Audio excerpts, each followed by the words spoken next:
Donc, qu'est-ce que ça veut dire? Ben, je vais tout défaire ça, puis il m'a tout collissé ça au vidange. Désolé pour mon public français qui comprend pas, peut-être pas ce jargon québécois.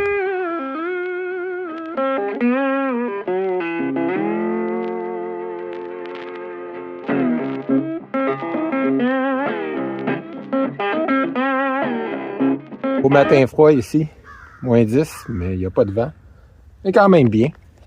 Petit problème, le frein à main que j'avais ajusté, qui était ajusté en fait parfaitement, le bruit a recommencé. Pourquoi? C'était pas l'ajustement qui faisait défaut, c'est que quand je l'ai remis, je me suis rendu compte que j'ai remis le frein à main et il ne se rétracte pas. Donc, il demeure sur la roue. Donc, automatiquement, quand on le remet, le bruit recommence. J'ai déjà enlevé ici ces deux qui retenaient ça. Je l'ai accroché. Il ne faut pas le laisser pendre au bout du tuyau de frein. Donc, je les ai enlevés. Maintenant, on va enlever cette partie-là ici.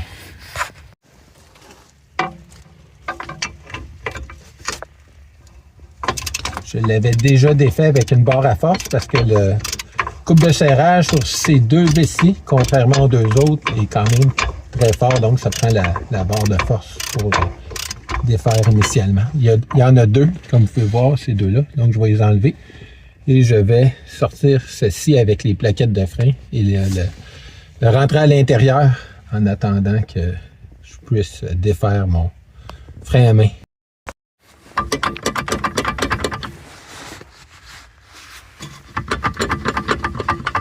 Je pourrais, vu que je veux tout complètement mettre au vidange les composants du frein à main, je pourrais tirer là-dessus, puis ça m'importerait peu de simplement que certains morceaux cassent, mais c'est pas ce que je vais faire. Je vais vous montrer un truc pour, du moins sur la Lexus GX 460,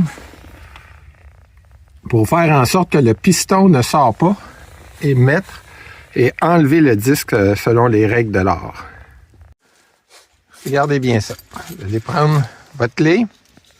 Plutôt que partir l'auto et peser sur le frein qui va sortir les pistons, qui va compliquer les choses plus tard pour remettre les plaquettes, voici ce que vous allez faire. Vous allez enlever votre clé ici. Il y a une petite, là, ça va être difficile de le montrer avec juste une main. Faites ça et ça permet d'enlever la clé. Donc, j'ai enlevé la clé. Maintenant, vous allez venir ici. Et vous allez... Ça va prendre un petit peu de temps. Ça. On va laisser ça ici. Maintenant, pour mettre... Là, ça va prendre deux mains. Pour mettre l'auto au neutre, je vais prendre cette même clé-là. Vous allez pousser là-dessus et mettre l'auto au neutre sans pousser sur la pédale de frein.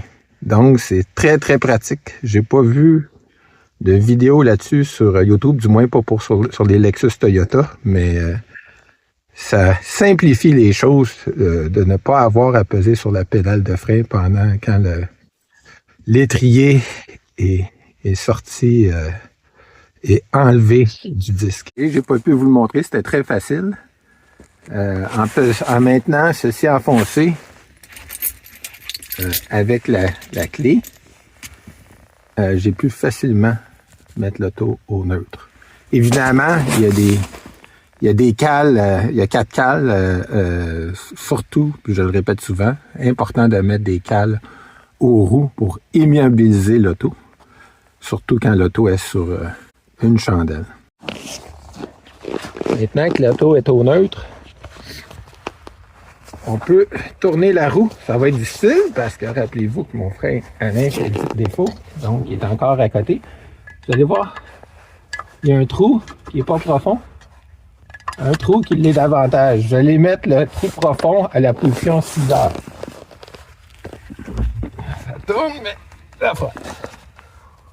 Une fois qu'il est à la position 6 heures, vous allez commencer à tourner l'engrenage vers le bas comme je l'ai montré dans un précédent vidéo. l'engrenage semble toujours fonctionner. Donc, je l'avais bien huilé, si vous vous avez rappelé. Donc, ça devrait quand même aller bien. Et voilà. En passant, tourner le petit engrenage ici a été tellement plus facile pour libérer le disque du fait que je l'avais huilé dans le dernier vidéo. Énorme différence. Ça a pris, comme vous l'avez vu, en quelques secondes, le disque était sorti. Comme je le disais, le frein à main a de l'air tout beau.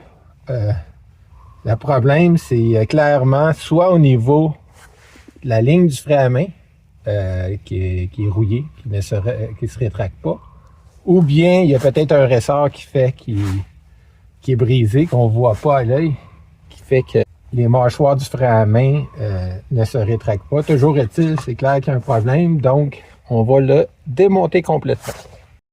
Il est important de noter que je ne défais pas le frein selon les règles de l'art, comme on dit. Parce que je vais changer tous les morceaux de toute façon. Donc, si vous avez l'intention de réutiliser vos morceaux, je ne suggère pas nécessairement. Il y a d'autres vidéos en anglais sur YouTube qui expliquent très bien comment défaire le mécanisme du frein à main selon les règles de l'art. J'ai commencé par défaire ce petit ressort-là qui était attaché ici. Je vais faire la même chose avec lui.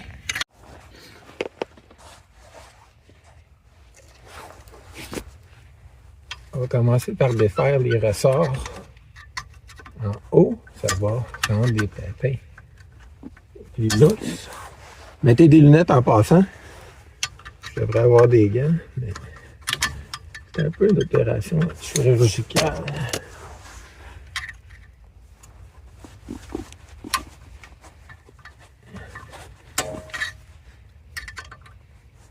Après moi, il y a un problème. La tension est tellement forte. C'était peut-être qui faisait défaut.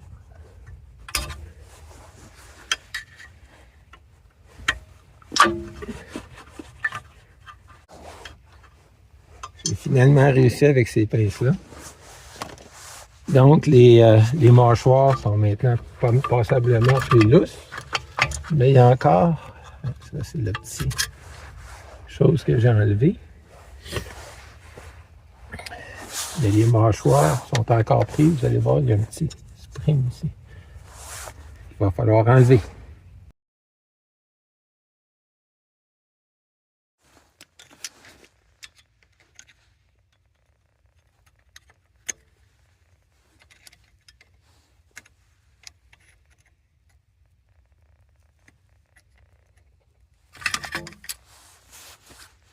Ceci est le fameux petit engrenage qu'on tournait avec notre tournevis. Comme vous pouvez voir, il est en excellent état. Je l'avais huilé juste il y a quelques jours.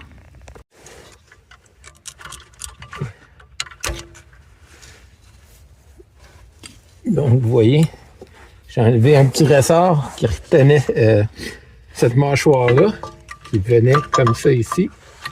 Maintenant, la seule chose qui garde ça en place, c'est la ligne du frein à main qu'on va enlever. Comme ça. Voici. Et la ligne du frein à main est encore là. Il va falloir s'en occuper tantôt. On va maintenant enlever ce petit spring-là. C'est ici. Ici. On va quand même conserver les morceaux au cas où il y a quelque chose qui arrive avec les nouvelles pièces que j'ai commandées. Ça, on le sort par en arrière comme ceci. Donc, il y a une mâchoire qui est complètement enlevée. On va s'occuper de la deuxième. Maintenant,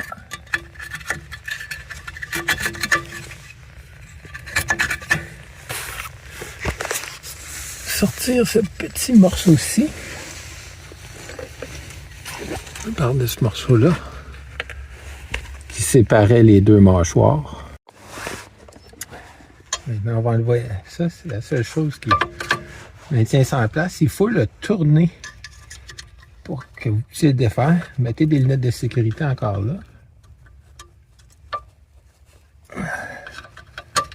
Hein? Regardez encore ce morceau-là, juste au cas. La deuxième mâchoire, donc, côté avant, est sortie. On a quasiment fini le travail. Il va falloir, par contre, s'occuper de ça. Il ne faut surtout pas le laisser traîner, là. Puis on va aussi huiler ça, là. Je l'avais déjà fait, mais je pense que c'est probablement une des causes qui a fait en sorte que... Ça, il faut le sortir par en arrière, ce morceau-là.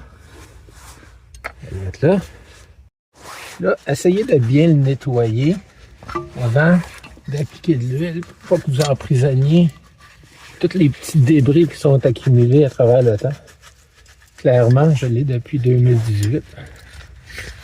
Ça n'a jamais été ouvert. Là, je me demande en regardant ça si c'est pas la ligne de frein. Mais on va le savoir quand on va remettre le nouveau frein à main.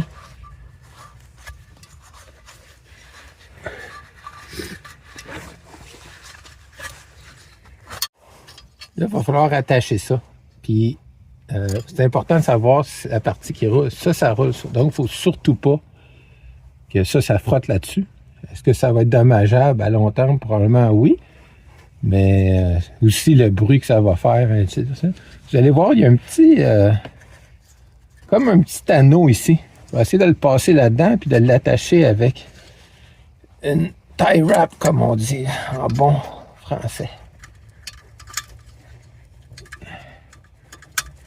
Puis, avant de le refermer, on va vraiment tester. L'auto est encore sur neutre avec des cale-pieds. On va tester, voir s'il y a quelque chose qui frotte. Non, il ne semble pas avoir rien qui frotte. Je vais l'attacher quand même avec un tie wrap, juste au cas. Le tie wrap, c'est juste pour la sécuriser davantage. Je ne suis pas sûr qu'il y en a vraiment besoin. Mais, police d'assurance, comme on dit.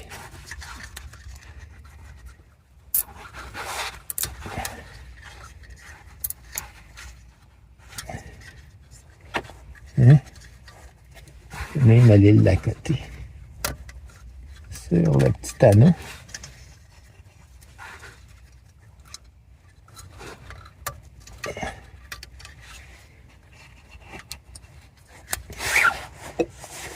Tire un peu, donner un peu plus là.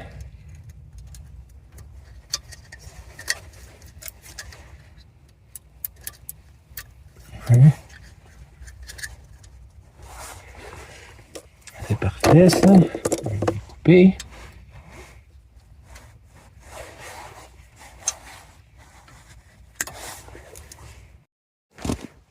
Comme je le disais, essayez d'enlever le plus possible la poussière qui s'est accumulée à travers le temps. Et combiné à la rouille qui a probablement fait que ça cesse de fonctionner. Et ensuite, mettez un lubrifiant en gel parce qu'on ne veut pas que ça coule ou que ça se retrouve sur des disques. Donc, un lubrifiant en gel va faire la job.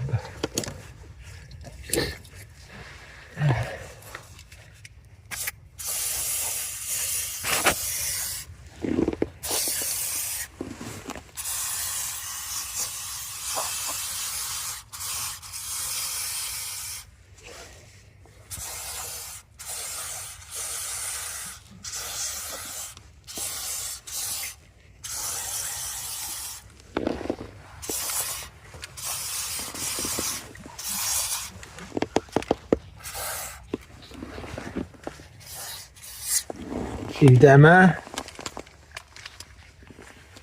comme ça va me permettre de ne pas retrouver, quand je vais le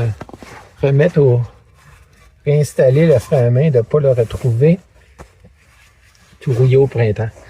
Je répète, vu que l'auto n'a plus de frein à main, je l'ai enlevé aussi sur l'autre côté. Ce que je vais faire, je vais toujours, si je me stationne dans une pente, tourner les roues, les accoter sur le trottoir et aussi garder, si c'est pas possible, garder des cales de roues en caoutchouc dans l'auto. Comme ça, je suis assuré que l'auto ne bougera pas. Si mettre sur park, il arrive quelque chose. Donc, toujours sécurité en premier. C'est le temps de remettre le disque.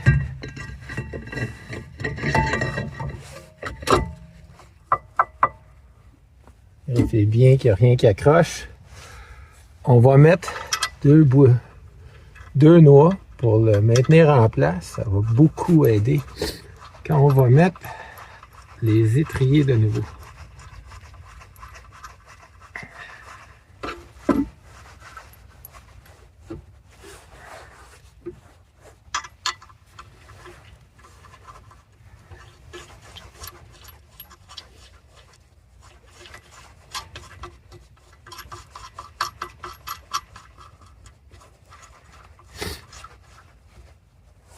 Hein? On va remettre le premier pièce du caliper.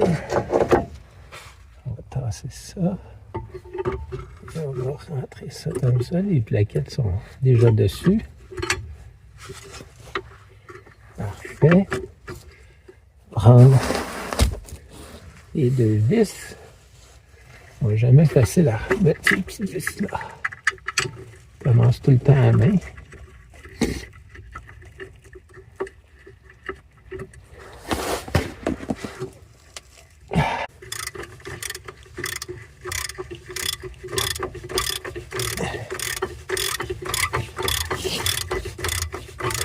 Il y a un plus grand couple de serrage sur ces vis-là, donc on peut les visser assez fort à main avant d'utiliser la clé dynamométrique.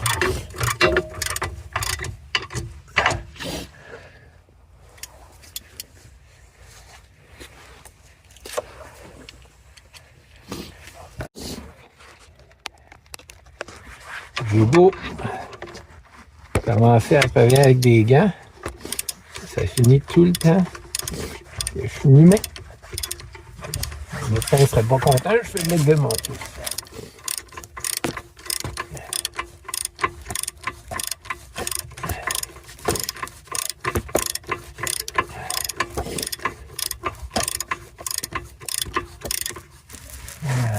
Vous ne pouvez pas bien voir, c'est ça que je veux faire.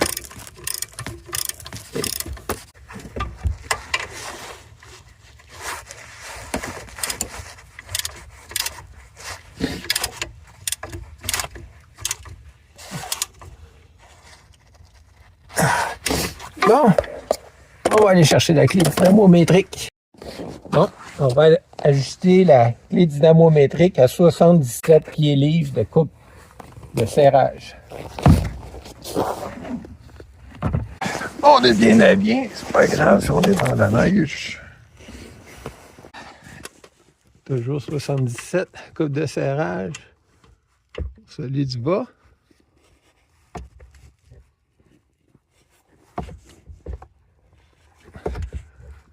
« 77 pieds-livres. » La mesure. Hein? Les deux sont faites maintenant. Bon. Là, je vais prendre tous les morceaux. Je vais quand même les garder. Je faisais des blagues au début du vidéo que j'avais tout calissé ça au vidange. Je vais quand même les garder, même si j'en ai commandé. J'ai commandé des nouvelles pièces, juste au cas que j'en ai besoin.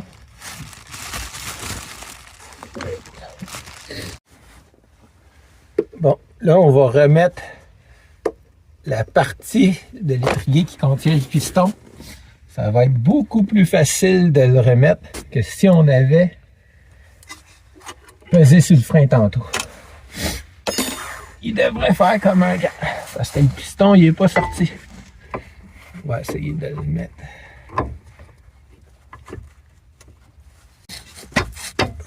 Il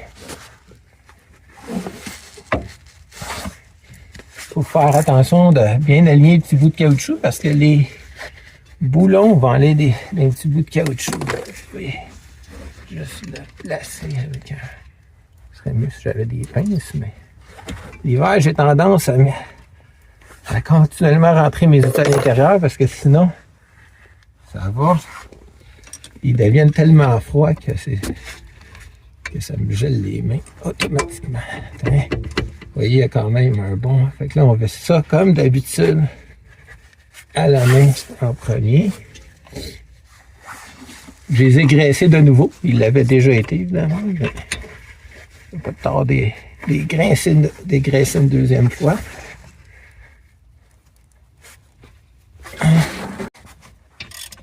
Étape intermédiaire, la clé à cliquet avant la clé dynamométrique. On va juste les accoter. Hein?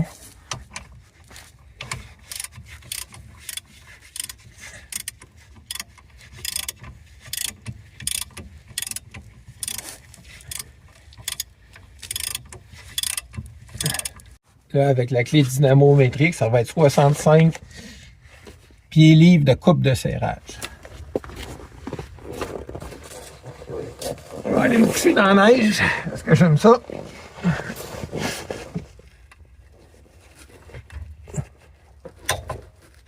Hein?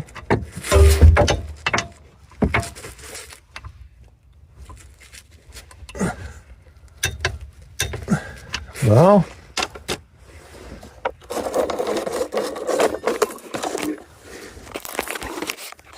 Comme un enfant. On peut évidemment remettre l'auto, j'aurais pu le faire avant. On peut remettre l'auto à la position park en pesant ici et en poussant simultanément le levier de vitesse. Vous voyez le petit levier ici, on a juste à... Je ne l'avais pas montré tantôt. Hein? Là, vous avez juste à pousser dans le petit trou ici, dont on avait enlevé le couvercle, et de remettre à la position park. Je vais vous le montrer. Tabarnak! Désolé, on va couper sur le montage.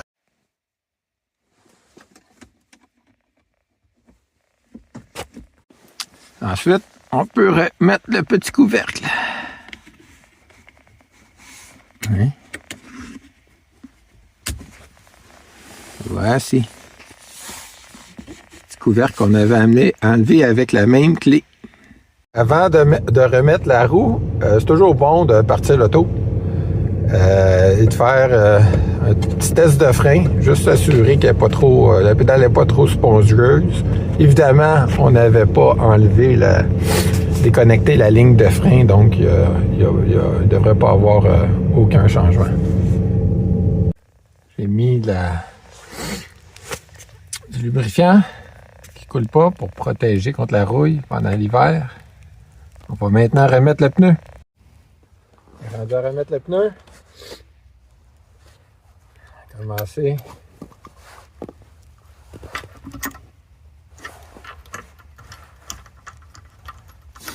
À la main, évidemment.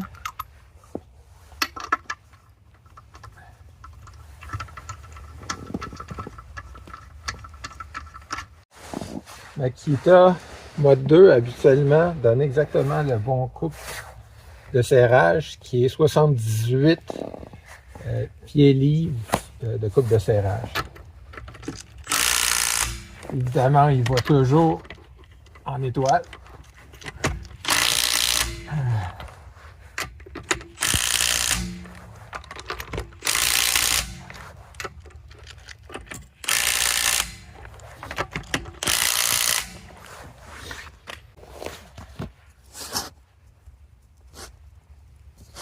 Commencer par descendre l'auto.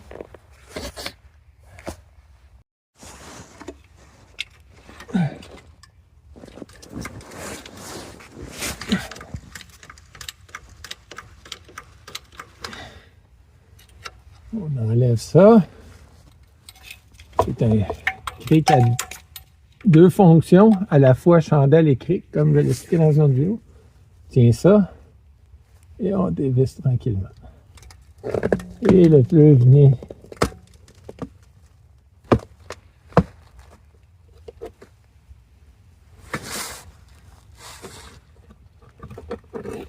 se déposer sur les blocs de nivellement orange.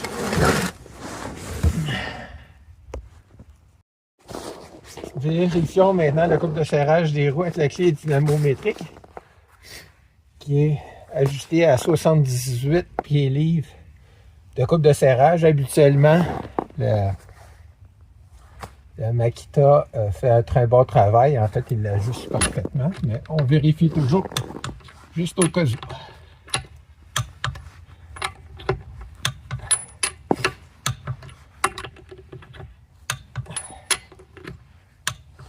Parfait.